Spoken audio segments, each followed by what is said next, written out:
জিকিরের ফজিলত অনেক রয়েছে, তার মধ্যে কয়েকটি আপনাদের সামনে বলি, সময় তো অল্প।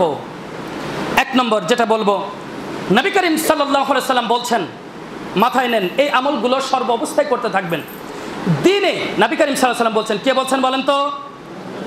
সবাই মুখ থেকে কথা বলবেন, নবী মুহাম্মদুর রাসূলুল্লাহ সাল্লাল্লাহু আলাইহি সাল্লাম বলছেন। ও পেছনের সব মুখ বুঝে বসে রয়েছে, এই মুসলমান, নবীর নাম শুনে সাল্লাল্লাহু আলাইহি সাল্লাম বলতেই হবে, বাধ্যতামূলক।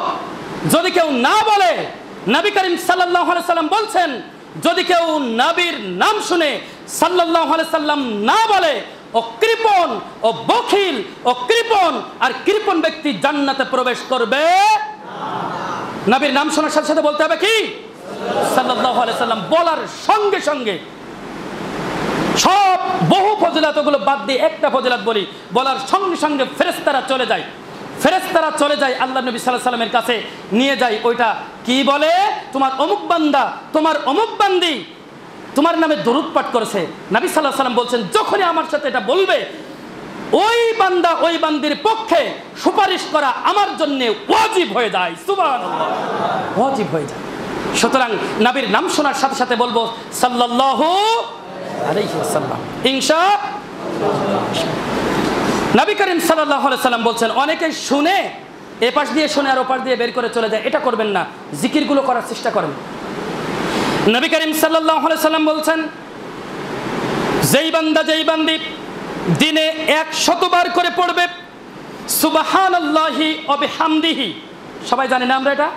বলি তো সবাই, সুবহানাল্লাহি, আমার সাথে বলেন, দাঁড়ান, সবাই বলেন সুবহানাল্লাহি, জোর আছে না? সুবহানাল্লাহি ওয়া বিহামদিহি, সুবহানাল্লাহি ওয়া বিহামদিহি, সুবহানাল্লাহি ওয়া বিহামদিহি।